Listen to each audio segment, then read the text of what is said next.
let's do this. Let me give you a little overview real quick. So I'm going to start out kind of talking just about the developmental process of teenagers from like a psychological perspective. So just kind of establish what's normal, what are the things I see a lot that are supposed to happen, even if they feel like they're wrong or they're weird or they're different, being kind of reassured this is actually an important developmental part of their experience. And then I'm going to talk a little bit about how their brains work, because the teenage brain is so much different than our brain, and sometimes understanding that can really help make sense of why they do things and the way they do, and help. And such a big part of what I want to offer you guys is like an understanding of how we can help develop their brains, how we can actually like give them the resources to do the brain development that's necessary in adolescence. So a big part of what I'll share with you guys is from this book. Actually, there's a resource page I made for you guys at the back if you want to grab that at the end or right now if you want. And it's got this book as well as a few others that I highly recommend. Two of them are written, actually three of them are written by this guy, Dan Siegel. He's like a world-renowned neuroscientist. And he's not like a teenage expert by any means. He's just a neuroscientist that had teens and is like, this makes no sense. Let's make some sense of this. And so he did a bunch of research and he wrote like 3 editions of this book to try to make it accessible for parents and teens. So I recommend this to any parent of a teen I have. It's awesome. I think most teens could probably read it. Probably more like high schoolers could read it. It's a little bit dense at times, but it's got not only a great understanding of it, but it gives lots of like practical tools and researches of ways you can help the teenage brain develop well. And then I'll talk a lot of this is going to be just from my experience of working with teens, what I've come to understand, how I've made sense of this. So Dan Siegel, he describes the work of adolescence as the testing of boundaries, the passion to explore what is unknown and exciting, and that this can set the stage for the development of the core character traits that will enable adolescents to go on to lead great lives of adventure and purpose. So his big premise in this book, which I absolutely agree with, is that we want our attitudes around the adolescent experience to be one of like opportunity, not like, oh crap, this is going to be horrible, which I think is the general. I look back on it, I'm like, oh crap, that was horrible. But I wish I would be able to like be encouraged to see this as like an awesome time where so much can happen. And within all of we talk about today, I want to hold that perspective that this isn't something to survive, this is something in which they can thrive, even though we'll probably talk about a lot of the surviving parts today. Okay. So teenage development. So maybe the biggest thing that I see, this is across all the board, this is really important, is that the emphasis of the relational needs of a teen is shifting from the parent to the teen, the parent to the peers, right? I'm sure you guys probably recognize this. Probably feels really scary. I know pretty much every parent I have feels terrified by this, and so I see parents that have teens as my clients, I see the teenagers, and I work with their parents too, and it's scary across the board. It's like, holy cow, my kid has been totally dependent on me, and now they're not. And I don't know what to do with it. It feels like it's wrong. It feels like I'm losing them. They're slipping away. I'm disconnected from them. And I'm not diminishing at all how hard that is and how terrifying that is, but it is actually like a super important part of the developmental process for teens. They have to get this experience of being included in their peer group. And we can there's like an evolutionary perspective to this where it's like, for the sake of survival, we need to believe like we belong to something that is bigger than us, beyond just our family system, to be okay. It's just wired into our DNA, it's wired into our subconscious. And so within that, the biggest need any teenager has is acceptance. This is going to be the driving force of everything. So I always say acceptance is like the trump card of being a teen. A teenager will do almost anything if it means they can be acceptable and they can belong and they can be included within their peer group. And so all of their own beliefs about themselves, the things they think they want, the way they want to be, that can go out the window if an opportunity for acceptance presents itself. They will follow that and disregard all these other structures they have to some degree. The other big thing is the sense of individual identity. This is kind of the key part of the whole adolescent time, is to create a sense of identity. I'll talk a lot about how we go about helping them do that, what needs they have that will allow them to do that well. If the needs aren't met, then they're going to struggle. And then this is my favorite thing, is teenagers have the desire to be independent without the resources to do it. So one of my favorite psychodynamic therapists talks about teenagers need us and they resent that they need us. That's the dynamic at play. But it doesn't mean they don't need us, they're just not going to want to need us. because such a big part of this is trying to feel the sense of I am okay to be independent. I'm okay on my own. Like I'm entering into adulthood to some degree. I need to feel like I can be okay. But they can't do it yet. Their brains aren't functioning at a high enough level yet. They don't have the resources. They don't have the independence. And so they can't. And so there's this dynamic we hold as parents where it's like, I want to help you, but you don't want me to help you, but you can't do it by yourself. So we're like playing this balancing act. And so oftentimes caring for our kids is not responded for in a way of like acceptance or excitement. It's responded to with resentment. And I always encourage parents. It doesn't mean they don't need it. Just because they resent you for it doesn't mean they don't need it, because they absolutely do. And I'll talk a little bit more about that as we go. Just a question on the peer-centered. I thought about this. Yeah. I've seen something like that before, but in the shift from independence from parent to, it's a greater sense of independence, right? And other relationships. Yeah. Does peer necessarily need to mean another 14-year-old? Can it mean other adults who are treating them with consideration and respect, that they're developing their identity as separate from parent? Yes, that's a great question. I've actually wondered that myself. I think from my experience, it's like, I kind of like stair-step it. So it's like peer first. If you can't get peer, then other adults can be a pretty close second to that. It's not quite meeting the needs that having your peers accept you is. It can fill a lot of the need, and then as parents, we can still do a lot, even though they don't want it from us. I actually built this hierarchy. I'll show you guys in a second. Because I do see, I do this as a therapist, right? Especially as like a younger therapist. My teens come in, even though they think I'm really old for some reason. I'm like, I'm the absolute youngest I could be and be a therapist. But they're like, Landon, you're so old. I'm like, I swear I'm not. I'm cool, I promise. I was youth pastor, I get you. But yeah, to some degree, like I do that to a degree, but me accepting them, while it's helpful and good and important, it's still not quite feeling the longing they have to be accepted by their peers. Because it's this sense of, again, like the people who are least likely to accept me, I need to feel acceptance from, to believe in my own goodness. We'll talk a lot about that. But like teenagers are so wired, just because of the way their brains work, to think that they're bad. Like their automatic response 98% of the time is going to think that I am bad or I'm not good enough. I'm not saying they'll tell you that or be able to articulate that. They may act like they think they're awesome, but it's really like a defense covering up a deep sense of insecurity. And so like the extreme version of this is like people you think of as narcissistic are probably the most insecure people you'd ever meet if you got below the surface. Like when I work with people that like that, they're like have very low sense of their own worth when they get past all the layers. So to kind of answer your question, I'll talk a little bit more about that, but that's how I would say that works. Which is tough, right? Because it's like, that's the thing we have the least amount of control of, is offering them peers that are going to show them acceptance. I'd say such a sucky part about adolescent experience is teenagers are horrible at affirming each other, but yet that's where we need affirmation the most. I don't know if you talk to a teenager, they're brutally honest, they're not like quick to give compliments and affirmation. My teens, I'll always, as a therapist, you're always like, trying to take in and understand how the client's taking you in and perceiving you. So I'd ask, what do you think about me? I'm like, I'll be like, what's your favorite thing and your least favorite thing about me? And they'll be like, oh, you listen to me and you're cool, but you're really old and you're really lame and your style is really like bad and stuff like that, Like they're just brutally honest. And I'm like, oh my gosh, I'm not used to that, And with adults, they don't do that, but teens are really, really honest. And so they're bad at doing the thing that they desperately need from each other. And we'll talk a little about how we can fill the gap as parents, because to a degree, we're kind of helpless to teens experiencing their peers. They're not going to generally get a great experience of feeling accepted by their peers. Great question, though. I love that. Keep them coming. Okay. So the healthy mood, Nancy calls the healthy mood towards adulthood is towards interdependence, not complete do-it-yourself isolation.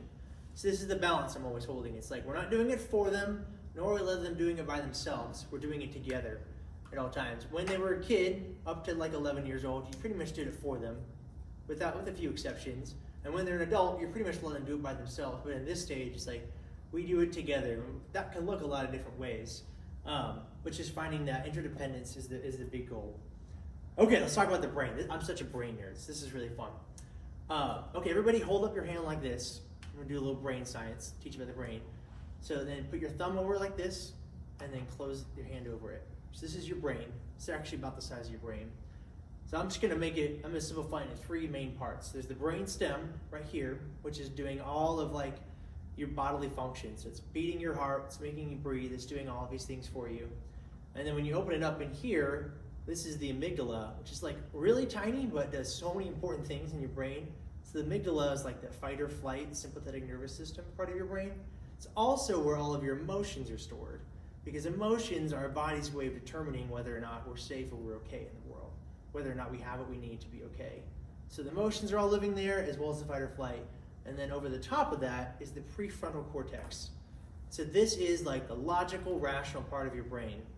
And the prefrontal cortex job is to regulate the amygdala, to take in the information that your body's experiencing and make sense of it and decide whether you're in threat or not. So here's what happens. Teenagers have like basically no prefrontal cortex development. This is very, very poor for the teenager. And so when they're kids, as parents, we kind of act as like this surrogate prefrontal cortex for our kids. We are their emotional regulators when they're little, right? When they feel a really big emotion, we show up, we get with them, we help them regulate themselves from feeling overwhelmed by it. If they rip open their knee and they see blood and they think they're dying, we're there affirming they're okay. They're not gonna pass away. You know, we are their regulators. We act as this.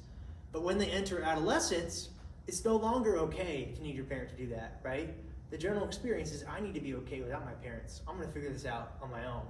And so I call teens baby feelers. This is the first time they've ever had to deal with their emotional experience on their own. Now they can't actually do it on their own, so we still have to join them in it, but they're gonna try their best and they have to learn how to regulate their emotions and develop their prefrontal cortex to be able to handle those emotions. And so kind of the analogy I use is whenever we see teens act in a really intense emotional way, their lid is flipped and their prefrontal cortex has gone offline because it doesn't have the structure to be able to withstand the emotional experience, and it gets overwhelmed by the emotions, and the fight or flight brain takes over. And this is the point where you cannot rationalize. This is true with everybody, but it happens more with teens because this is so underdeveloped. It's like you cannot convince them out of their feelings when they're at this point. It won't work because that part of your brain isn't on. So you have to help them get this back online by helping them calm down, helping their nervous system know that they're not in danger before you can rationalize. So our job as me as a counselor, anybody working with teens, is we're helping them develop and build up their prefrontal cortex to help them learn to regulate their emotions. Not to help them suppress their emotions, but to feel them in a way that is, we call it, what's the term I'm looking for? Like proportionate to the experience. I'm feeling the right emotions at the right time. I'm not feeling emotions too big that I can handle. I'm not feeling them. And so when it comes to like mental health in general, I kind of conceptualize it this way from the model I work with. I'm an emotion-focused therapist, so I'm a little bit biased here, but the way I think about like anxiety and depression, the two big ones. Depression is basically just suppressed emotions. Like it's the lack of capacity to feel the emotions we need to feel leads to depression. I could trace it, and there's lots of reasons why our body decides emotions aren't safe or acceptable to feel, and so it just shuts them down, which leads to depression and the numbness. And then anxiety is your body's reaction to emotions that it decides aren't safe to feel. Okay, so if it's like it's not okay to feel afraid, or it's not okay to feel angry or whatever that is, our body feels anxiety instead, and that's where like generalized anxiety and depression come. It's like emotions that haven't been felt right in the body. There's been some called emotional incongruence, and so such an important part of the adolescent experience is teaching our teens how to be emotionally congruent, so that they will be mentally healthy. If we're emotionally healthy, we're most likely to be mentally healthy. And even if we're not, it's a lot easier to correct that because we have the emotional base that they need of feeling the emotions the right way. I'm going to talk a lot more about that. I'm jumping ahead. Okay, coming back. I do this a lot. I go on tangents, so forgive me if I jump into just something that's exciting to me. So when we think about, like, would you guys agree teens seem more overly emotional than other, right, for the most part? So I always describe it, everyone on planet Earth has the same amount of emotions. It's how much we are aware and feeling those emotions is what's different. And so for teens, because this is not regulated, that it seems like they have more emotions, even though they don't actually have more, it's just less regulated. And so I always try to like steer away from language of like, stop being emotional, overly emotional, because they're having the same amount of emotions that we are, they just don't know what to do with them. And so we're going to help them learn how to regulate and feel it, and not like shame them, make them feel bad for having it, or make them feel like it's wrong. Because we have the same ones. We're just either in tune with it or defended against it. Okay, neuroplasticity. This is awesome. So the 2 times of the most brain growth in the life of a kid is from 0 to 1 years old, and then from about 11 to 14. are the times the brain changes the most in your entire lifetime. Like, by a long shot. It's like these two up here and then the rest of your life down here. It's not doing nearly as much changing. And there's so much is happening. Have you guys seen the preview for Inside Out 2? Have you guys seen Inside Out? Yes. First of all, excellent movie. It teaches emotions so well. I was terrified when that came out, but it did a great job.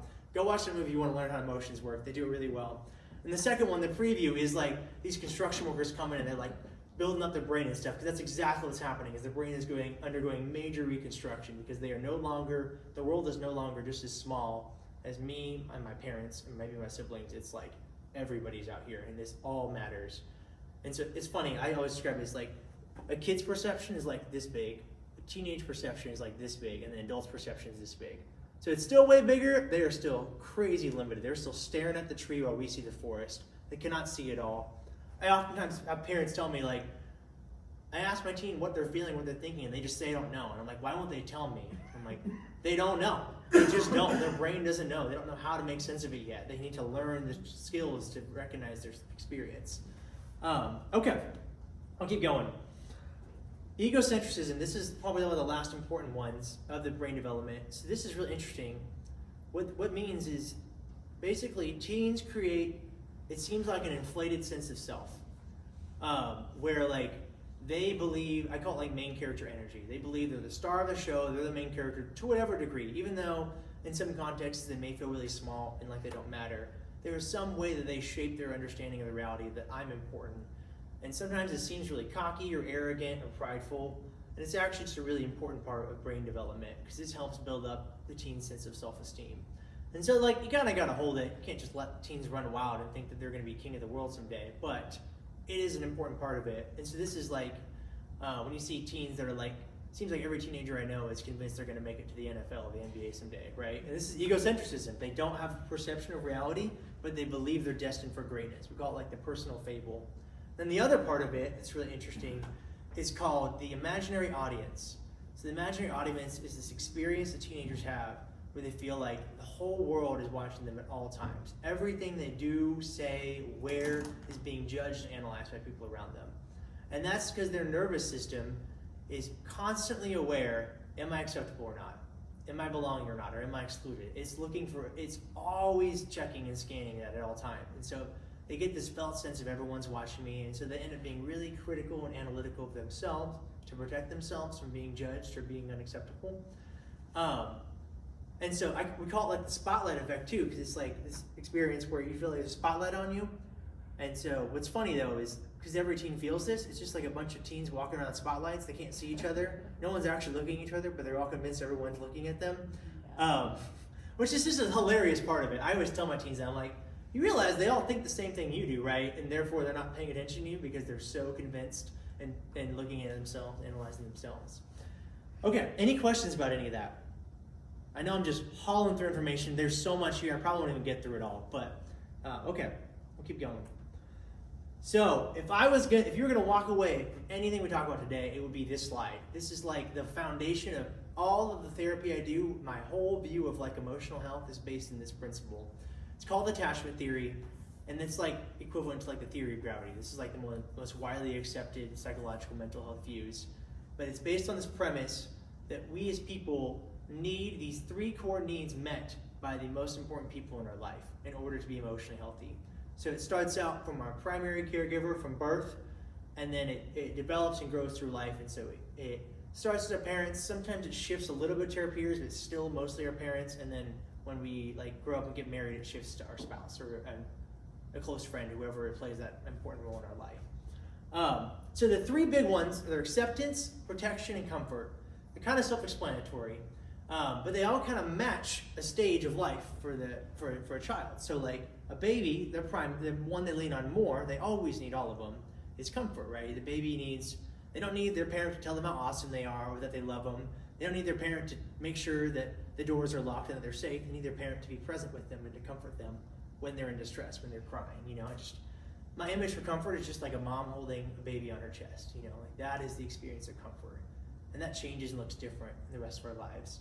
And then like when they're in this like childhood, like toddler and then like elementary school age, it's protection. Like I need to know that I'm safe in the world. It's their brain deciding, is the world dangerous or is the world safe? If they have this felt experience that my parent is going to protect me and keep me safe, then the world won't be dangerous. If they don't feel that, then the world has to be dangerous in order for them to feel safe in it. And then finally, as they get to adolescence, it jumps to the primary one is acceptance. Again, you need all of these all the time, but that's just the way it works. And so acceptance is this felt sense that I am good and that I am lovable no matter what I do. Called unconditional positive regard, or Carl Rogers call it, like one of the OGs of all the psychology. It's this belief that like no matter what I do, what I say, that I am good and that the people in my life see me and value me as good no matter what. And so this is the big battle of adolescent experience. It's like the battle of am I bad or am I good at the core of who I am. And so I'm always encouraging parents, be so protective of this because like I said, it's so easy for them to believe that they're bad. It's so easy for them to internalize any experience, whether intentional or not, as I have made a mistake or I have done wrong. And we can show up and offer them this acceptance in place of it. It will build up this sense of self, this emotional health, and the self-esteem that they need to like thrive and to have emotionally and mentally healthy lives. So how do you do this? We made up this acronym. It's called, I didn't come up with this. So disclosure, both my parents are also therapists, so dinner at our family is really interesting. But we came up with this acronym together of how to give it. It's called CARE. So it's be curious, available, responsive, and emotionally engaged. So if you can do these well for your kid, like they will have their attachment needs met. Also, just a side note, they did a huge research study on attachment needs, and they found that a parent only needs to respond well to their kid's attachment needs 30% of the time to create what we call a secure attachment, which is like they've got what they needed from their parents to be okay. Hopefully that's permission giving and not pressuring. They're like, you don't have to be perfect, you don't have to meet that and nail it every time. As long as they get it at least 30% of the time, they'll create a secure attachment and get all of their relational and emotional needs met from you. So let me go through these real quick. So curious, I think that goes without saying, and that might be the biggest tool in all of my work with teens is like just showing teens curiosity creates an experience of acceptance. If I'm telling you that I really care about how you're feeling and how you're perceiving the world, then you feel acceptable, right? I'm showing you that I value you and that you matter to me. And so it's having this posture of curiosity towards the teenage experience, what they're going through. Even if it doesn't make sense, even if the way we're seeing it is so much different than how we're seeing it, we're choosing to join them in it and allow ourselves to be imaginative of what they're going through. This is actually how we do empathy really well, is by being curious first. So that one goes to acceptance. Availability, which is this experience of like, when I need my parent, when I'm in this time, and I'll go to the next one of like pain or gain, of like really exciting or really devastating thing of big emotions, I have this felt sense, not this knowledge, this felt sense that my parent is going to want to show up for me and be present for me. Not that my parent's like busy or preoccupied or more or overwhelmed by their own emotional experience, but that they're available and they're willing to be there with me when I need them to be. And then once they're available, so they're going to be responsive to me. They're not just going to be there, but they're going to like respond and engage with what I'm dealing with and what I'm feeling in that moment, whatever that is. And then they're going to be emotionally engaged, where it's like, not only am I going to respond to you, but I'm going to let my emotional self be impacted by your experience. If you're feeling afraid, I'm going to let myself take in and feel the fear that you're feeling. I'm going to imagine what it's like to sit in your shoes and understand why this is so scary. So if you think about it, for a teenager, like a 12-year-old, if they get disinvited if they don't get invited to the birthday party that all their friends got invited to, that may very well be the worst thing that's ever happened in their life. It really might. Like that could be the scariest thing that's ever happened because of how important that sense of belonging is. And so while we as adults can sit here and say, you're going to be fine, like this sucks, but it's not the big deal. We're really wanting to help hold them out of the intensity of that emotion and rescue them. What they need is for us to join in and engage them in it, to be close and connected to their emotional experience without invalidating it. Once we've done that, then we can kind of help rescue them from the intensity, the scariness of it. But we have to first go to them in their emotional felt sense. And by joining them in what they're feeling, we are communicating that their experience matters to us. When we do that, that creates, again, that felt sense of acceptance. So let me give you a couple examples. Yeah. No, go ahead. Examples are good. Okay, yeah, okay. And then you ask any more questions. So these are both about me when I was a teenager. And I've talked to my parents. We made our peace with it. So they said I'm cool to use these stories. I'm not throwing them under the bus. So I'll give you a time of when it's done well for me and when it wasn't done well. Which one do you guys want first? Bad or good? Bad? Yeah. Bad's always the funny one. Okay. Families first. Okay, my mom did it. One of the bad is my mom, and the good one's my dad. But that doesn't mean that my mom was bad, my dad was good. Just to clarify, don't want to like polarize them.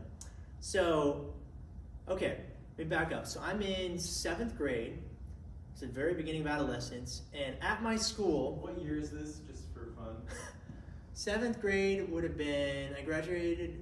Man, I'm gonna really look When did you with you graduate guys. high I graduated high school in 2016, so 7th grade would have been like 2010. I'm just thinking about social norms and Yeah. cultures. Probably about 2010, I would say. Yeah. Okay, thanks. Man, that feels like a long time ago. Okay. So anyway, I'm starting to feel the old age. So anyway, yeah, I'm in 7th grade, and at my school, and there was these. I don't know if you guys know what these are. They're called Nike Elite socks. They're these like special kind of Nike socks that have like these like bars on the back. They're different than any other socks. Nothing else is close. But at my school, it was like you had those or you didn't. Like that was the dividing line of being acceptable or cool or not. And so anybody cool, anybody that played basketball or was any kind of popular, even the non-popular kids had them, but definitely the popular ones did. And so like for me, it was like it's no brainer. I have to have these in order to feel okay. That was the resource I needed to feel this sense of acceptance and belonging. So I go home and I'm like telling my mom, like I gotta get these Nike Elite socks. They're $16 socks. My mom was like, you don't need $16 socks. That's ridiculous, right? So she wasn't curious and she wasn't like responsive. She had her own perception of what it was and what was real in that case. And she kind of shut me down and made me feel ridiculous for needing it, made me feel bad.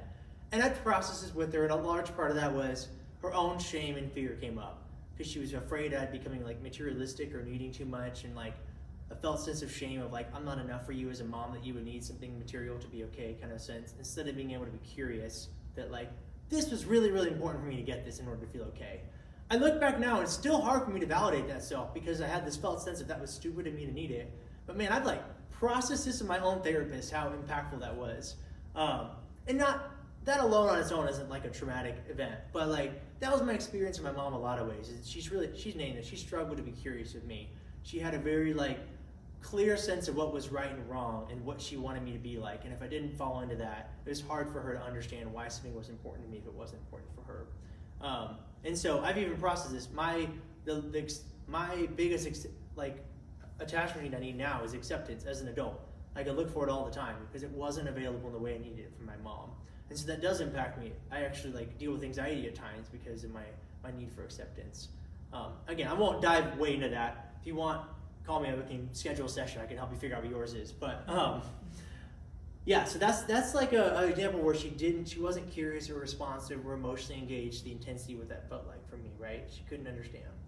So I'll give you another one with my dad. So this is when I think I was a little younger. I don't really remember the story very well, but he tells me this. He uses an example. He's also a professor. He teaches it in class. But I just gotten, I think I was like maybe 8 or 9, and I just gotten rollerblades for my birthday. And so with the rollerblades came the helmet, the knee pads, the elbow pads, the bodysuit, the plastic bubble wrap, like everything to keep me safe. And no way do I want to wear that as a kid, You have this feeling you're invincible.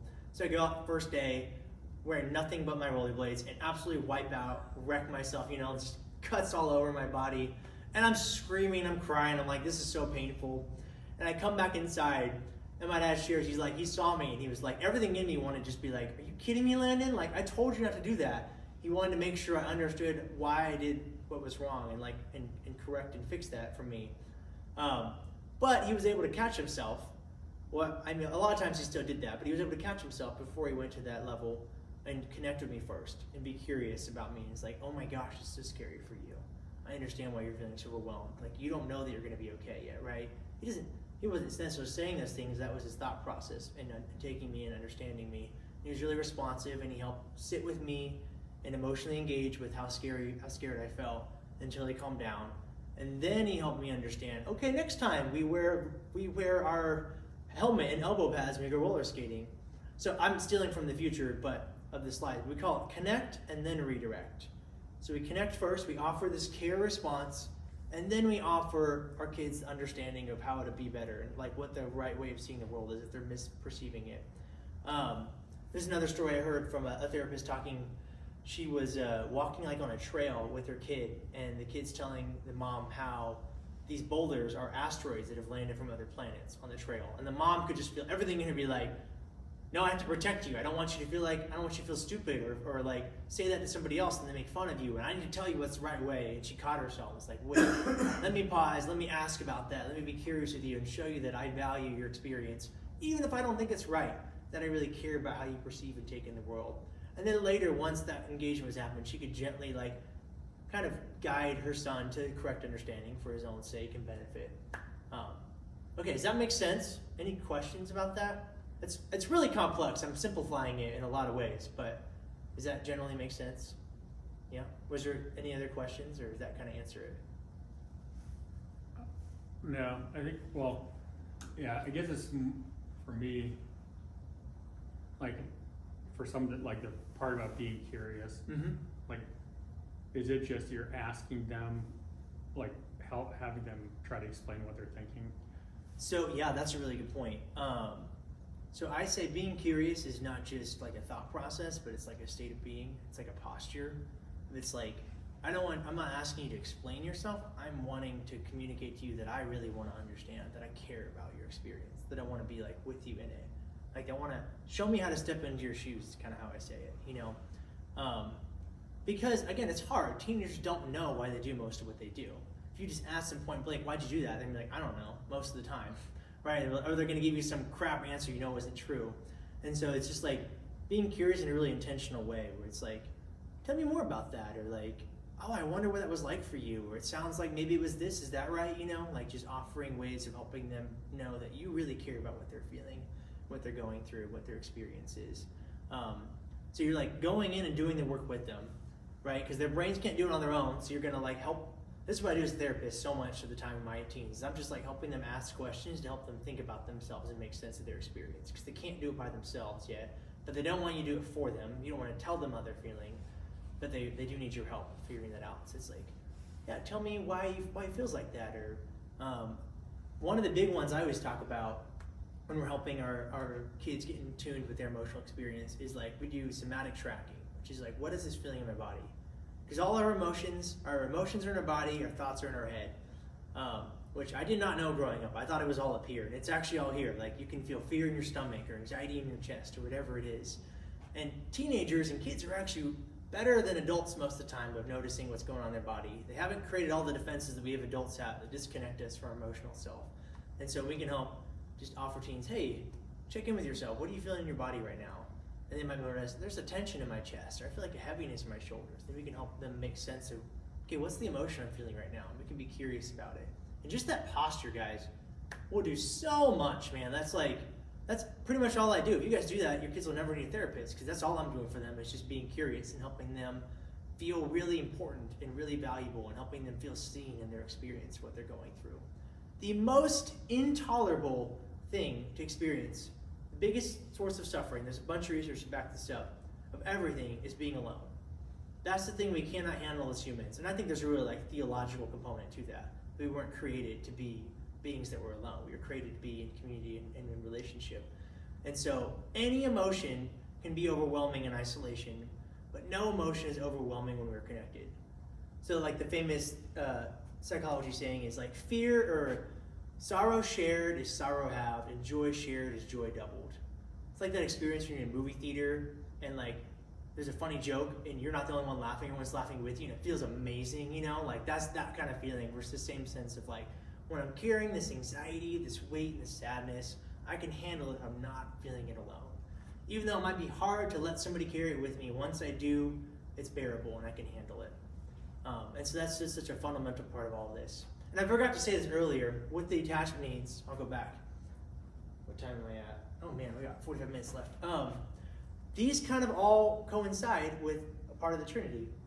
If you think about like the intended purpose of each part of the Trinity, like Christ in the incarnation offers us this experience of acceptance, like let me come join you in what you're feeling, what it's like to be human and to live this life. The Father offers this sense of protection, right? Ideally offers this felt sense of safety, that like I'm cared for and that I'm safe. And then the Holy Spirit offers this experience of comfort, like I'm with you in this, I'm holding you in this space. And I'm not a theologian or a pastor anymore, but That's how I always conceptualize it. It's a really rich and meaningful way to think about it that way. That like God perfectly offers us all three of these needs to be met throughout our lives through the three parts. Okay, last part on this is this experience of pain or gain. So these are the moments when it's most important to offer that care response to acceptance needs. In these moments of like, this is awesome or this is horrible, you know? And I think every single person has a tendency to be more comfortable joining their kids in one part or the other. So I would be a gain guy for sure. Like I love celebrating, I'm the hype man. But when it comes to like, this is really crappy, even though I know in my head I want to join I don't have kids, but I would want to join my kids or my clients or my students there, it feels a little bit harder for me. So everybody probably has a way they lean. So like my dad was the gain guy, my mom was the pain guy. And while at least I had one of each, it would have been better if they had both been able to offer me the response I needed in the pain and the gain, right? If they could, my mom was able to celebrate with me when I was excited, and my dad was able to like make space for me to not be okay. It's felt sense. My mom tells a story of my youngest brother came home, and you guys know those things that kids have in elementary school where like they give them like this fundraiser to sell a bunch of candy bars, and they can like go on a limo ride or something if they sell enough. And my brother runs into the house and he's like, "Mom, I'm gonna sell all these candy bars. I'm gonna go on a limo ride. It's gonna be awesome." Like he's so excited. My mom is like, "Oh, please no, I don't want to do this. This is horrible. You know, like let's not do this." And didn't really respond to his excitement and his joy very well, and he really shut down. And so then she recognized that, and she's able to like go back and correct that. And that's such a big part of this is actually a lot of the research shows sometimes corrective responses or like turning around and fixing a missed time first is even better relationally than getting it right the first time. Like we do not have to get it right the first time at all. If we can just recognize, oh, I didn't show up for my kid the way I needed, and I'm going to go back and show up for them now, that is actually even more believable sense of safety and acceptance and comfort that we need from our parents. It's crazy, but it's really cool. So there's lots of margin for error in this. Okay. So I'm going to skip this for the sake of time. Okay. So the relational needs of teens.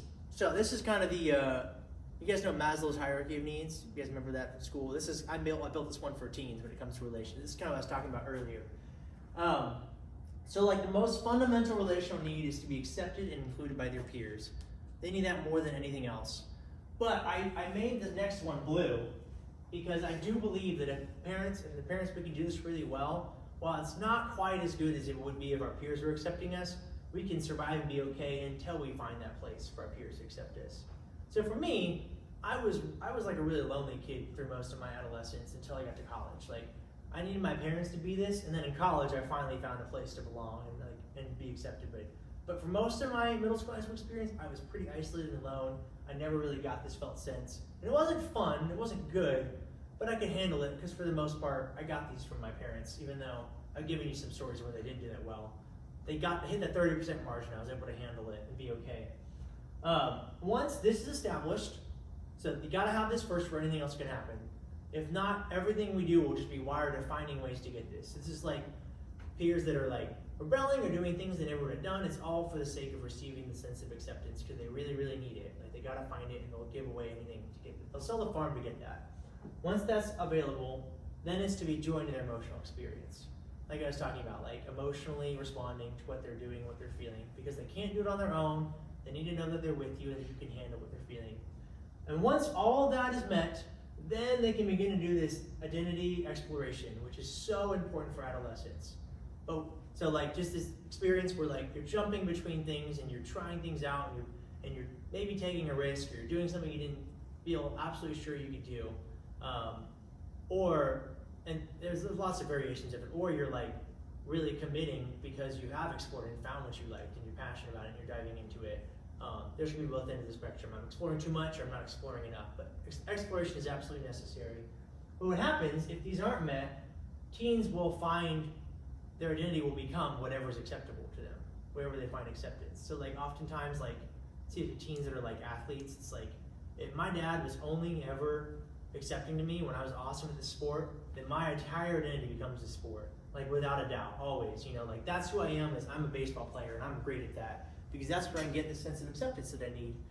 And then they go to college, and like I work at MNU, and 80% of our students are student athletes, And I would bet almost all of them came to MNU not because of the school, but because MNU offered them a chance to keep playing the sport which they'd done their whole life and that retired identity was attached to. Most of them didn't really explore in the ways they needed to. So plenty of them did, but a good portion of them did not. And then they go to college and they play the sport for a couple of years and they start to realize this is coming to an end. Who am I now? And they go through this extreme lack of identity and have to redo all this work. Versus if we can give them these needs and allow them to do that exploration in adolescence, then they can go to college and just do the adult thing instead of having to do the work of the teenage years. Does that make sense? You guys tracking with me? I'm getting head bombs? Okay. Is this overwhelming? Am I going too fast? No? Okay. I love it, guys. I love talking about this. I'm such a nerd. Okay. I don't think I mentioned, I also teach adolescent psychology at MNU, and so it's nice to have people looking at me when I'm talking instead of college kids, just on their phones. So the relational needs of teens. I could talk for the whole hour and a half just about this slide. I'm going to give you a pretty simplified version of it. I've already talked a little bit about it. But the general idea is that we are helping teens, we're building the structures in their prefrontal cortex to regulate their emotions. And regulating emotions is feeling the right emotions at the right time to the right degree. It's not feeling, and it's not feeling too much where they're overwhelmed. It's feeling it in the threshold, what they can handle. And so the three things you do with that is we got to identify environments in which it's safe to feel. So we're helping them recognize, okay, maybe in the Annie Ann's line at the Oak Park Mall, it's not okay to have a breakdown and start bawling your eyes out, That's probably not a safe environment. We can't really handle that here. But at home, connected to me as your parent, that could be safe, and you can feel what you need to feel there. Because I'm going to be curious to know that you breaking down is probably not because you didn't get the pretzel you wanted. It's because there's something bigger at play here. It's connected to a bigger story of your experience. There's some felt sense of I'm not acceptable, or I'm not safe, or I'm not comforted in that moment at all times. And I'm not kidding, guys. Sit down in a room with a teenager. I could track it all the way back to one of those needs. Every single time we're emotionally distressed is because there's a felt sense that we're missing one of those three. So we can just be curious. Which one are they missing? Okay, that's the one. Now let me offer that to you to make sure you have that and you regulate it. So once we help them identify what's safe and what's not safe, another example, I have an 11-year-old. She has really intense anger because she gets bullied all the time at school. And so she ends up fighting back and responding to her anger because her anger is just trying to keep her safe when she gets bullied, trying to help her protect herself. But at school, that's really unsafe because when she gets angry and fights back, then all of her peers ostracize her and stick her on the outsides and think of her as bad. So it ends up having really negative consequences for anger. It's not safe to feel it there.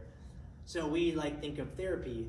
Once a week, she come here and just lets the anger out. This is the safe place. I can handle it. I communicate to her that I can handle her anger and that her anger isn't overwhelming to me. And we can do that as parents too. We can offer that sense of I'll be that safe place to let you feel your emotions the way you need to because it wasn't safe there. Because when we identify it's not safe, we can't just say it's not safe, shut it down, lock it in a box and store it away. We got to let it come out at some point because it's traumatic to some degree to have emotions and not be able to feel them. It gets stored in our body. And I can describe, depression is often the result of unfelt emotions. When emotions don't get felt all the way, it gets stuck. I'm not saying you have to feel every single emotion that ever comes out. I don't want to be extreme about it. Sometimes you shut it down and you move on. It's surviving as a parent. I get that. But as much as we can, if we're helping them limit emotions sometime, we're giving them space to later feel it. It's mostly what I do as a therapist, is just go back and help my clients feel the emotions they couldn't feel as kids because their parents shut them down. I got countless stories of parents just being no, it's not okay to feel sad. She didn't feel sad. And that desire to be acceptable to our parents trumps our need to feel the emotions, so we shut it down and we lock it up, and then it ends up harming us and trying to force its way out in really unhealthy coping mechanisms that are harmful to us. So once we've established it, then we are experiencing the felt emotion as a safe experience. I've kind of talked a lot about that, helping them feel it all the way through, get the emotion out, feel it however it looks. So every emotion is trying to do something for our body. It's trying to offer ourselves a need. So a really good example of this is sadness. So sadness is desiring comfort. When we feel sad, that's our body's way of recognizing I need to be comforted. So we kind of describe emotions happen on a wave. And so we need to feel the sadness all the way to the top of the wave, and once they get to the top, they hit the action tendency, which is our body's response to it, where it's we're doing what the emotion wants to do in order to feel like we're going to be okay when we're not okay. So a really common one for sadness is tears. This is crazy, guys. Tears when we're sad have a different chemical makeup than tears when we laugh or when we're in pain. tears when we're sad are designed in a way, are chemically made up in a way that they fall more slowly down our face because it's our body trying to communicate to the world that I need comfort and care right now. Is that not insane? That blows my mind that our body can do that. It's wired to communicate to the world, I need to be cared for and comforted. In the same way, anger, it's gonna hit that, and it's gonna in order for us to release anger, we need to have this felt sense of I'm safe again. Because anger is the response to I don't feel safe, I don't feel protected, I've got to protect myself. So oftentimes the reason anger gets so negatively portrayed is that ends up being aggressive, when aggressive anger isn't really beneficial to the world, unless you're at war. It's the only time you need aggressive anger. But there is anger that's not aggressive, and when that's felt, and I can use my anger to stand up for myself or remove myself and protect myself, then it gets felt and it gets dissipated instead of getting stored in our body and creating this really negative experience, that emotion. So oftentimes what's happening is it's such a big part of this, we're teaching ourselves to feel emotions the right way instead of letting them be blocked or feeling ashamed of our emotional experiences. When we can feel it and let it go all the way through, let it do what it needs to do, that makes us emotionally healthy beings. That's true for everybody, but I'm talking in the context of teens specifically. And then learning ways of managing emotions when safety is not available, which I kind of talked about. It's just whether we're helping them breathe, or we're helping them think about, hey, we're going to be okay, or hey, let's push pause on this. I know this is big. Let's get home and then we can talk about this and make sense of this. Whatever we can do to help them feel okay, just to hang on until they can get to that. For my teen that's at school, I'll be like, where's a safe place you can go in your school when you're angry? Because you can't feel it. Where can you go be and let your anger calm down? And then you come in here and we can talk about it. We can make sense of it. We can feel it all the way through that we need to. So emotion, Nancy describes it. Emotion is emotion evokes motions. Every emotion is like an energy source propelling us towards action. You guys are sitting here today because of an emotion.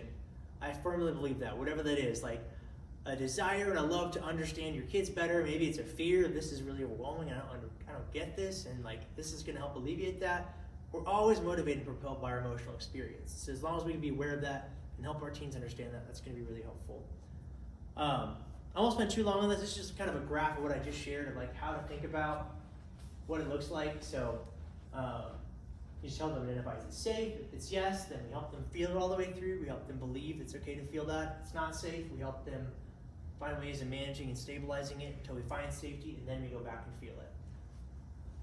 If you guys want these slides, Beth has them, so she can send them to you. They're also going to be I put it on the website at the bottom there, attachmentcounselor.com. I'll have the whole presentation posted if you want to go look at it later. Okay, you guys ready to talk about social media? Maybe? Yeah. Yeah? Okay.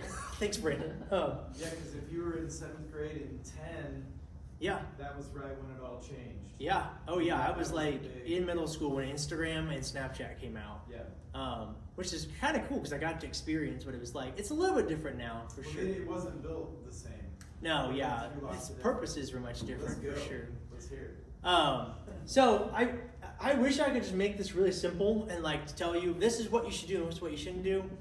I mean, I guess you kind of guessed now. I don't really give those kind of answers. I have a therapist shirt that just says it depends, because that's the famous therapist saying is it just depends on the person and the student and the adolescent experience. But I'll give you a little bit of my take about each of these platforms and how they're used, and then and some questions you guys can be asking and be curious when I'm helping my teen manage this or deciding what boundaries or limitations to put on social media. These are the questions to be asking. And I'm going to show you a little clip here too. So I'll start with Snapchat. So based on all my work with teens and my community work with teens, the way I would describe, how many of you guys are 80s kids? Any, you guys 80s or 90s kids? Okay, my dad always talks about when he was in high school or middle school, they would all go to the roller rink after school. Is that any of your guys' experience? That sounds amazing to me. I wish I could have had that experience. But that doesn't happen anymore. The roller rink now is Snapchat for kids. Snapchat is the hub in which everybody goes to congregate and gather and interact with each other in really meaningful ways. I guess not meaningful, but in ways that feel meaningful to them. So it is the most normal way of connecting and interacting with each other for the most part. There's exceptions to this. Some teens don't care. They're just I don't care. But for the most part, it's Snapchat or nothing. I have a teenager. He's 18. He's a senior in high school. I texted him one time because he didn't show up for a session. I was like, hey, is everything okay? He responded to me 4 days later Because like, oh, sorry, I haven't checked my text messages in 4 days. Because he texted everyone through Snapchat. He only texts through Snapchat. That's the only way he communicates. That's where everybody is.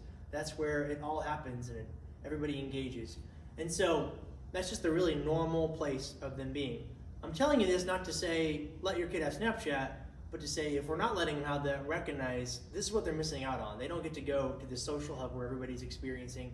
They're going to feel a little bit excluded or on the outside. We'll talk about what you do with that, but just for some understanding of what that actually means for them. Because I think it just feels like this really scary app that they can text and messages disappear, and that's horrible, which my parents didn't let me have Snapchat until I was in high school, and like it was always a balance too. So I don't know what the right solution is to that. I just want to make an awareness of what that app represents, what it does for kids. The next one is Instagram.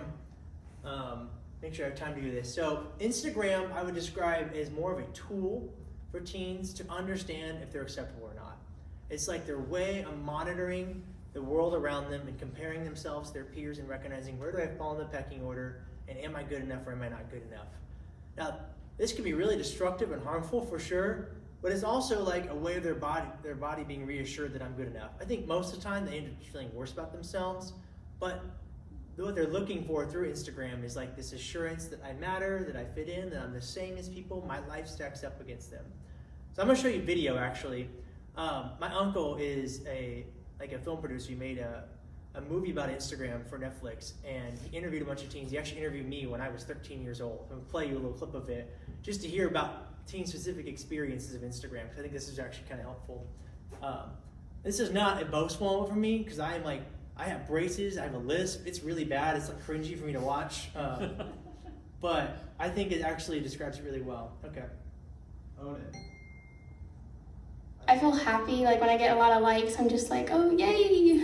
I kind of have a rule. If I don't have exactly like 1 like per minute up to an hour, so if I don't have at least like 60 or 70 likes in an hour, like I have to delete it. I'm just like, no. It's like a bit embarrassing, like if they see your photo and you only have like 18 likes on it. I've bought likes. I still do. So like I buy likes to like show where it's like, hey, I'm a cool person. Well, you can take a picture with someone and you guys post the exact same thing, but it's secretly a competition on who gets the most. most likes. Who gets the most likes. Instagram opened the horizon for pettiness from my generation. Especially the school we were in. Oh Lord, our middle school was something else. It's kind of like a rating scale because popularity is a very, very fluid thing in high school. Every time I post a bikini picture, I get lots of comments. So when I'm sad, I do post a bikini picture. Instagram gives you numbers. It gives you like statistics on if your life matches up to someone else's life. People want to actually hang out with me now. Now that I post the pictures I post and I have the following that I have. So that's like me. I actually think I'm 15 in that. That's like the real life, what it feels like, and the best way all of these teens can articulate. That's how intense it is. Again, I don't say that to scare you or make you necessarily allow it or not allow it. I think again, anything in moderation can be okay, but that's the stakes of it. That was 2018 when that film came out. So Yeah. that would have been pre-pandemic. So things Yeah. have amplified since. Yeah, oh yeah, it's definitely amplified since then. It's weird going back and watching that and like remembering just how Instagram is very different for me now than that. That's not the role it played, but for as a teenager, it's this way of measuring and understanding what's my place in the world. Yeah. It's a great film. Go watch it. It's on Amazon Prime if you want to. He does a really cool job of describing it. And then finally, I'll keep going. TikTok, I call it as more of like an escapism tool. I don't know if you've heard that term. Escapism is just anything we use to help like just quiet the emotional noise that we're experiencing. Any unpleasant, uncomfortable emotion, like escapism tools can help us block that. So like for me, it's like I watch TV whenever I'm feeling anxious. I just try to block it out. But teens, because of the way TikTok's designed, it's really, really stimulating. It releases a lot of dopamine to the brain on a very consistent level, which suppresses the other parts of the brain that are processing the emotion your body's experiencing. So it helps negate negative emotions, which again, like maybe I think coping mechanisms can be helpful at times. They're only harmful when they're overused. When we're always blocking our emotional experience, we're totally limiting it. So here's my 4 questions that I ask my teens, and I have my parents ask their teens when I'm working with them is, what's my kid's experience of this? So I got my perception of the general. We all have our exception. Let's be curious first. What does this mean to them? How can they articulate what each of these apps mean for them, or what their relationship with social media is like? Let me get as specific as I can. So just generally, what's social media mean for you? What is it like on Instagram? Why do you want to go on Instagram? What's exciting about Instagram? Or what videos do you like to watch on TikTok? Or who do you talk to on Snapchat? Do the messages you delete, or do you save them when you snap people? And why do you want to snap people instead of text them? Like, be really curious and try to understand what's their experience of it. And then once you feel like you have an understanding, then we're identifying what are the needs these platforms are meeting, right? So like, they're all probably to some degree providing this experience of acceptance, right? If I compare myself, my numbers stack up, I'm acceptable on Instagram. If I'm belonging, I'm engaging with my peers, that means they like me. That's okay. Because remember, the teenage brain is constantly looking. So they go home from school and 10 minutes later they're like, does everybody hate me? Like, that's actually how it feels and thinks. And so when they can engage in platforms, they'll remind them and reassure them that they're not hated and that they have people that care about them. That can kind of be reassuring. And then deciding, okay, are they overly reliant on this? Is this something that's just like a helpful thing at times, they engage with it in a pretty healthy way, or is this something in which they entirely depend on to meet these emotional needs? This is the only place they try to be acceptable. In this movie, like, he interviews this one teenage girl, and it's like, this is her whole world. The only thing that matters to her is getting likes on Instagram. That's the entire way she defines herself. And that would be, I would call, overly dependent on that for sure. But there's a whole range of that, and that's up for us to decide on an individual basis. And then finally, the most important question is, how can I offer these needs to be met in a different way? If I'm gonna eliminate or put boundaries, or like just decide this doesn't feel okay for me and my kids have access to it, I gotta recognize I'm taking away a really crucial part of their experience, something that everyone else in their life has access to, that I'm not letting them have access to. So if I'm gonna do that, how can I help fill some of the gap of what's missing? How can I offer them ways or support them or give them resources to get these needs of acceptance and opportunities to engage with their peers in which they can feel connected and close, to reassure them so that maybe they don't need this social media as much. Does that make sense? Again, that's a hard question to ask. It just depends on the teen, It's not like you can easily replace it. It just kind of depends. I wish I could be more helpful than that, but that's basically my experience. Do you guys have any it's more specific questions about that, or anything you find yourself struggling or wrestling with that feels hard when it comes to this, that I might be able to help make sense of? This is something that I struggle with. My husband and I have a low-tech household on purpose. Yeah. The two of us share one cell phone. Okay. Yeah. Which right there speaks to you, right? Yeah. So our daughters don't have their own computers. They had an iPad for a while, and then they got the and they just kind of threw it down, and I don't care. And then my daughters are 5th grade and 7th grade. Okay. So I'm very well aware of what's going on in the world with social media. Yeah. And I don't know if I actually need to responsibly introduce them to it so that they're not missing out. Yeah. I want to teach them that you don't have to rely on technology in the world, because God gave you this amazing brain and problem solving skills. Yeah. And so I don't want you to be relying on technology too much. Yeah. But on the other hand, it's a big part of our world. Yeah. And I don't want you to be ostracized for not having it or not being interested in it. Yeah. But it's really scary for me as a parent to introduce it, because I don't know how they're going to handle it. Yeah, is it going to become, are they too dependent on it, or overwhelmed by it, right? That's such a good question. We watched, it's not hilarious, but in my last class, my adolescent psych class, we watched Spider-Man, because it's such an awesome theme of the adolescent experience. With great power comes great responsibility, right? They're all of a sudden having all this access, this independence and power. So I would almost maybe describe teaching kids how to engage social media as teaching them how to drive. It's all of a sudden you can go anywhere you want, and you can do anything you want. And if we don't put boundaries, limitations on it, it's it can be really dangerous. It can be really awesome. It can be really dangerous, right? Give them access to what they need, or it can cause a lot of harm. Social media is the same thing. It is not to be messed with. It's very serious and has a lot of implications. And at the same time, if it's taught well and it's given boundaries and structures that can help it feel safe and not overwhelming and not too much, it might be really beneficial, because it might, if we, I always say, if we can either help them learn how to do it, or they're going to figure it out on their own, because they need it so bad. right? They're gonna go find some way to get access to it if we're not doing it. And I don't say that to like say you just have to do it, but more than likely they'll find some way to get access that need to be met, and they'll keep it secret. They'll do it independently from us. But if we're like maybe making some space to like, hey, I want to do this with you, even though it wouldn't be how I would choose or how I'd wish this experience to be for you, like let me communicate to you that it's acceptable to want this, and we can figure out some sort of way of managing this in a way that can be okay for both of us, you know, rather than like, it's not okay for me, so it's not okay for you. And then, I mean, I hate to say it, but almost all of my teens will go do it on their own some way, somehow, because it's so big, they can't help it. Their emotions are just driving it so hard. Even if they think their parent would be ashamed of them or their parent would be upset with them, they'll do it anyway because they need it so bad. And so, again, maybe it doesn't have to be through social media. Maybe it's through just like really helping them engage into other ways of being a part of their group and their peers that can help fill that. They may not need it. Just kind of depends on the teen. Is that helpful? Yeah. And I always, what? It depends. It depends. I know. Yeah. I know. I wish I could just give you a straightforward answer, but it really does. And I think it's just like, yeah, helping them decide, are they feeling this lacking? You know, are they drawn towards this, or maybe they don't care if they can get it from other places. Maybe we don't need it. I think as they get older too, though, I mean, they almost have to have that. My kids are a little on the other side of the spectrum. They're 17 and 20. And yeah.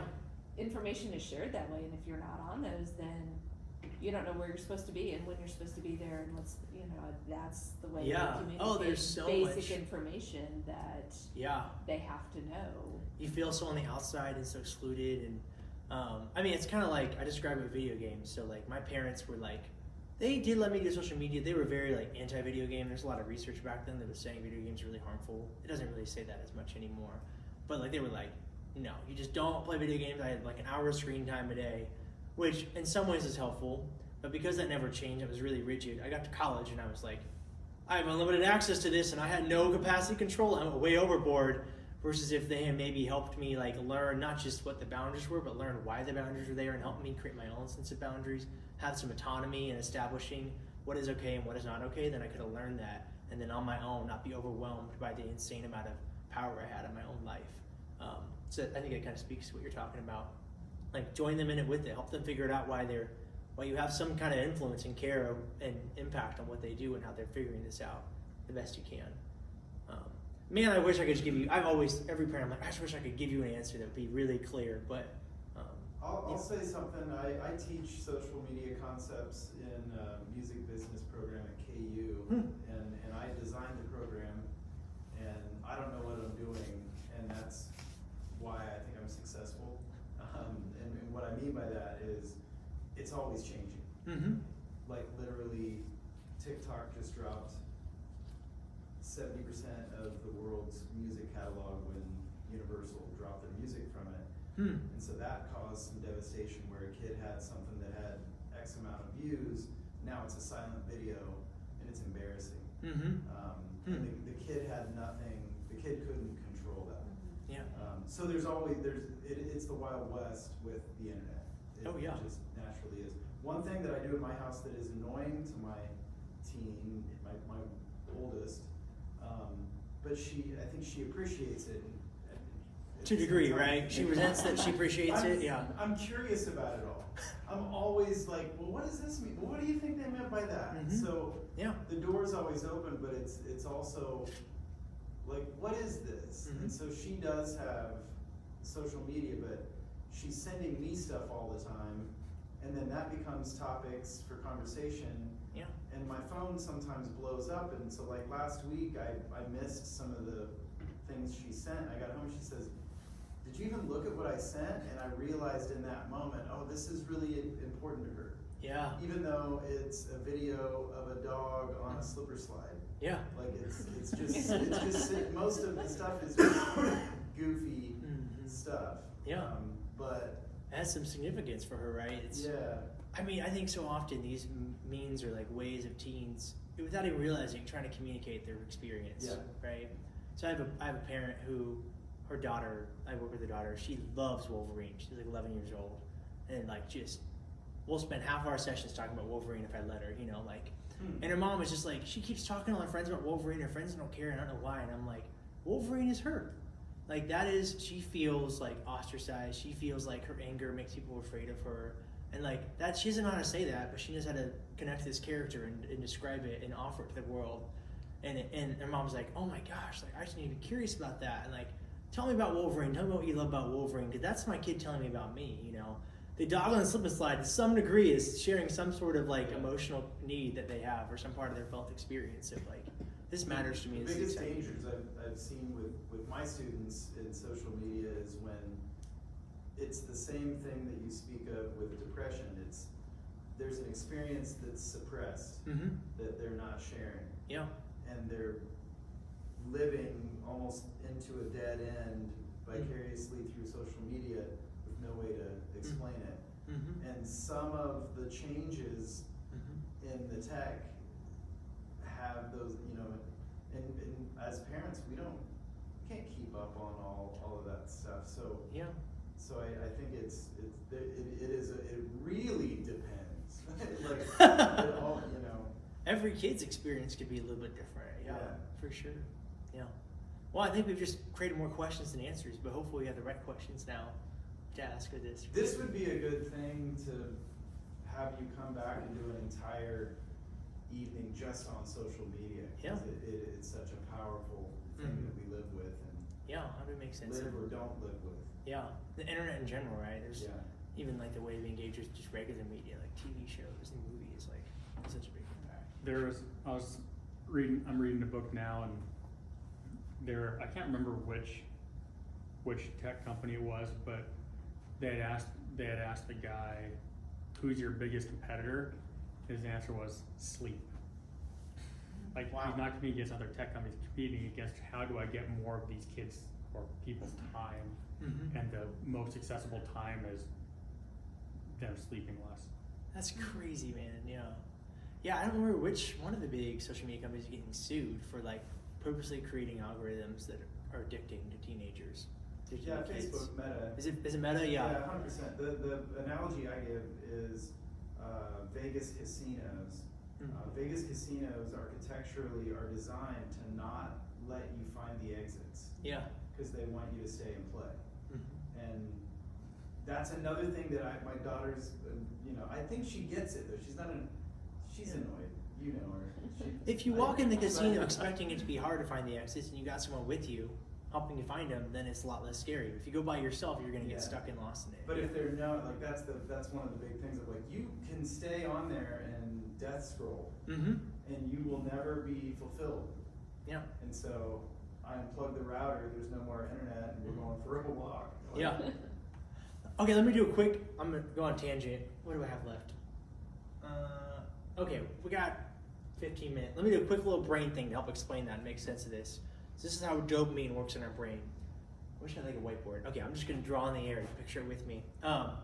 So the analogy I described, dopamine, which is what we get when we like participate in media and stuff like that, is like the dopamine neuron travels across the synapse into the dopamine receptor, and when that happens, we get this experience of pleasure. But pleasure is all relative in the brain. So like when you're born as an infant, like the most pleasurable thing in the world can just be like your mom's face.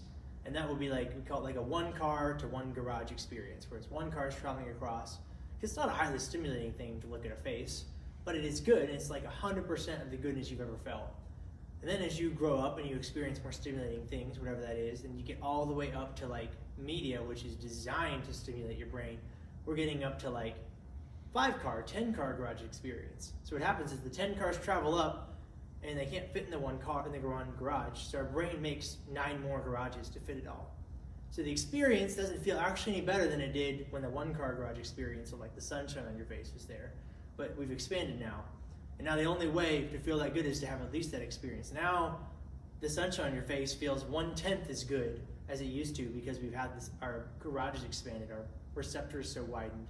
And then it just keeps growing and growing to the most stimulating thing. Like the most like scientifically stimulating thing would be like pornography. It's like the extreme example of it.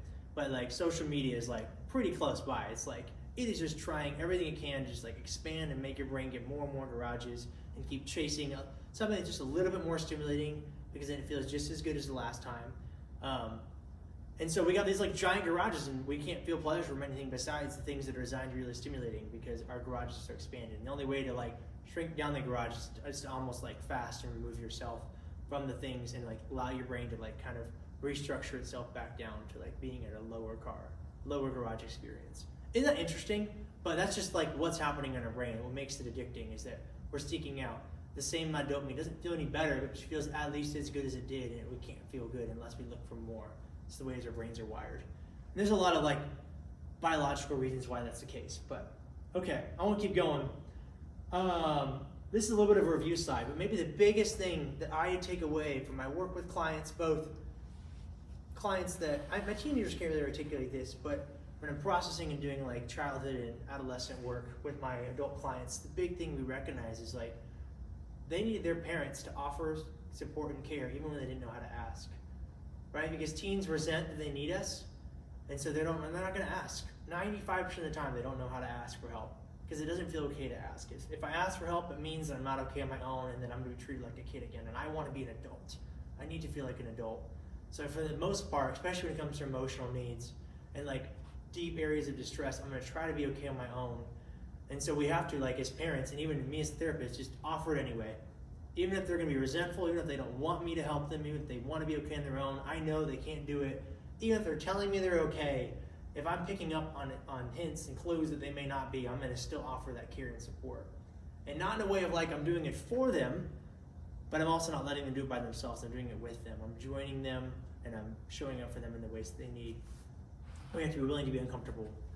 Be willing to ask uncomfortable questions and like, is my kid actually okay? I really want my kid to be okay. Can I be okay if they're not okay? And how can I respond to them and show them that it's okay if they're not okay?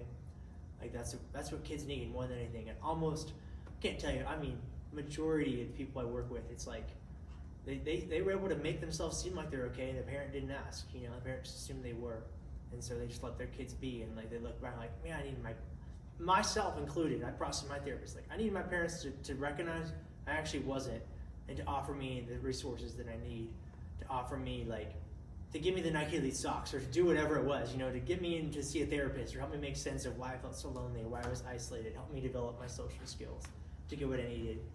And then I already talked about connect and redirect, but that is just such an easy way to think about it.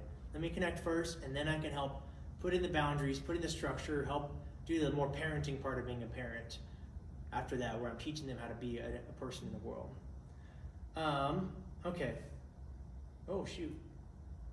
We are short on time, so I'm going to skip the principles. They're on your page if you want. These are just, I kind of broke down a lot of what I did into like 8 principles of how to think about engaging with teens.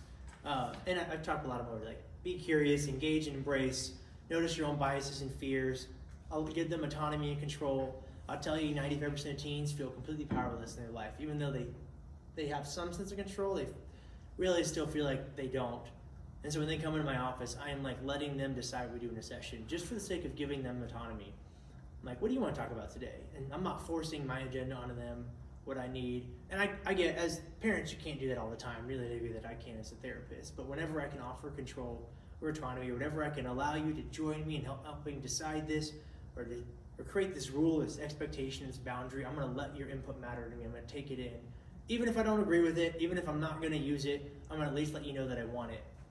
And then be patient, be predictable. This is such a big thing. We call it be solid for our kids, because it's rocky, it's messy, but we show our kids like, I am unfazed by this. I can handle how messy and emotional this feels for you, how unpredictable and like the changes you're going through. I can handle it.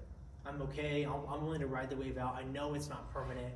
I know the things you're feeling and the ways you're making sense of it isn't permanent. And this isn't you, the new you. This is just something you're going through in the normal developmental stage. And that creates such a sense of safety for teens. And then understand their needs, and then give them permission to feel. Okay, real quick, and then I'm gonna get to my last slide there, which is important. So in Dan Siegel's book, if you want to go read it, he has like half this book is just mindset practices, things you can do with your teens. They're really awesome, all sorts of ways. But he breaks it down to like 3 basic categories. We're helping teens understand me. So what are my mental processes? What are my feelings? What's my experience? Then we're helping them understand the you, helping them empathize. So I do this a ton of my clients. It's like, because here's the thing, teenagers, naturally, the way their brains work is assume everyone else is thinking and feeling the exact same things they're feeling, right? They make a lot of bad assumptions. They're not very good at understanding and empathizing people. And so I always try to help my teens be curious. Why do you think they did that to you?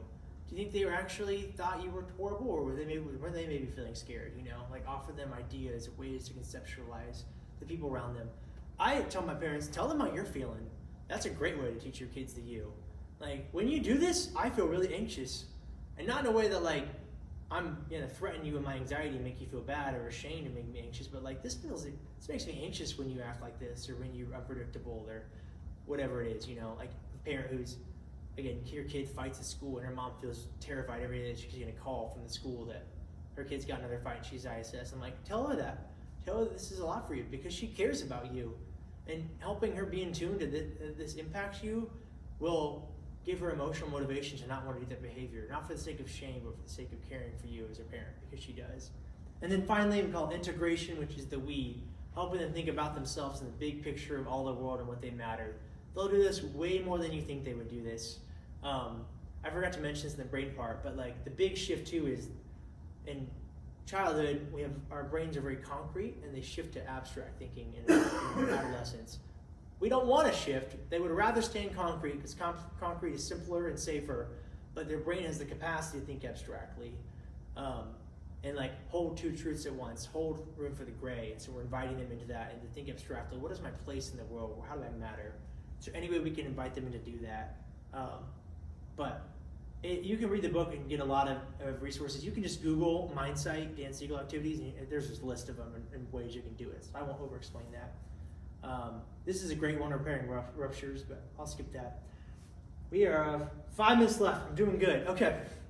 So here's maybe the big question: how to know if your teen is in need of professional counseling or support. I feel like this is the question I get from a lot of parents that are like, how do you really know? They're not gonna tell you. They're not gonna be able to ask for it if they need it. I think in all the time I've seen teens, I've had 2 total that initiated the conversation with their parents. Like, can I go to counseling? The rest of them, they did not choose to come there. Most of them didn't want to. Some of them were like okay with it. Usually they're like, I don't want to go at all, because this has felt sensitive. There's something wrong with me, or I'm not good enough. Why would I need help? We get them in there, and as a therapist that works with teens, any therapist that works with teens expects a teen to not want to be there. So if that's what's keeping you, and you're like, oh, I think they need it, but they don't want to, like, don't fear. We can handle it. We know how to help them feel okay and comfortable being there. I'm not saying this to sell you on counseling. I'm actually full. Like, I probably couldn't see your teen now if you wanted them to. Maybe at some point, depending on when you ask, if I have availability. But anyway, yes, they're not going to ask for it, but they may still need it, even if they don't know how to ask for it. That's a big part of this. So, I mean, there's extremes to this. I would say, like, whenever a teen's feeling suicidal, I'd probably always recommend therapy and counseling. It's unfortunately so much more common than you would think it is. There's this crazy statistics that show not only how much it's reported, but we know it's underreported to a vast degree. And so the way I make sense of suicidal thoughts, with teenagers especially, but with really anybody, is suicidal thoughts are just our body's way of trying to escape an unbearable felt experience, right? When we're dealing with the amount of suffering, loneliness, isolation, unacceptability of our felt sense of self, our body is looking for an escape route because it just can't tolerate anymore. And so oftentimes it goes to suicidal thoughts, unfortunately, because that's all the resources your brain has at that stage of life. And so I was trying to hold a balance where it's like, we really want to take it seriously. Like, if I ever have a teen mention even make a joke about suicidality, I'm like, nope, we don't joke about that. And I immediately do a suicide risk assessment to show them how serious I am. Even if they were totally joking, I'm like, it's not something I'm comfortable with you joking about, because oftentimes you might joke and it might be based in truth. At the same sense, we never want to give teens this experience that we can't handle it. That it's like, even though it is really scary, and I won't lie, the first few times I had suicidal teens, it was scary for me. As much as we can show them that we can handle it and that they're not bad or weird or different for having that, that is going to make them feel so much safer to come to you and let yourself be cared for. I have a young kid, he's like that I work with, and he is still living at home, and his parents are just unfortunately so unaccepting of he has suicidal thoughts, and his parents are just like super dismissive of it, like, and communicate it's either really overwhelming and scary for them, or they just don't believe him, and so he just won't tell them anymore. And it like terrifies me as his therapist, because I'm like, I'm the only one he'll tell, because your parents don't feel safe enough. And that's a really extreme example, but any sense of like my parents not going to think of me as good anymore, or that it's okay for me to have these thoughts or these feelings, can keep kids from ever sharing it or feeling like it's okay. And so we have to just do our best to be curious. I'm not saying that to scare you, thinking my kid might be suicidal and I don't know it. You'll probably see like some signs of like depression and like intense emotional anxiety, whatever that is, that coincide with that. But as much as we can help not make it feel overwhelming to us, that we communicate we can handle it, but we do take it seriously. That's always what I'm doing with my teens. So that would be the extreme. I'm like, I would say almost always I would go seek out mental health resources for that. When it comes to like anxiety and depression, it depends. I would say I've never met a teen that doesn't benefit from therapy and counseling, for sure. It kind of is a question of, is this something I can afford? Is this doable? Is this helpful? My recommendation I always make, you do not have to do this, again, I'm not trying to sell this at all, is in order to make counseling something that feels accessible to a teen, is like either when they become a teen or even just now, it doesn't really matter, but even when they're not in a bad place, when they're doing okay, get them in and have them see a therapist like 4 times, just so they get to know them. So they get this like felt sense of it's comfortable, even though I'm not, I don't need to go there because I'm messed up or I'm doing bad. It's just, this is somebody that I know is safe and an available resource for me. So I have a few different teens I do this with, where I just saw them 4 times, and then whenever life gets really overwhelming and they don't know what to do, they don't know how to make sense of it, they just tell their parents, hey, can I go see Landon? And then they bring him in and I see him. Sometimes it's just for 1 session, sometimes I see him for a couple months, depending on what they're going through. And all of a sudden, counseling goes from something that's really scary and makes me feel like I'm bad and that I'm not okay if I need it, to, okay, I know Landon, he's cool. He gets me, he wants to listen to me. Because, like I said, even though hopefully they would want you guys to, would want to reach out to you guys, sometimes it just feels too hard for the teenage experience to give that to your parents. No matter how good a job we do as parents, it's just like, I can't tell my parents this, it's too scary, I don't want them to think of me as bad. But somebody on the outside that's completely outside of their world might feel safe, like a therapist would. So that's just an idea, not something you have to do, but a way of making it really accessible, because oftentimes it can feel really scary and overwhelming for teens. Okay,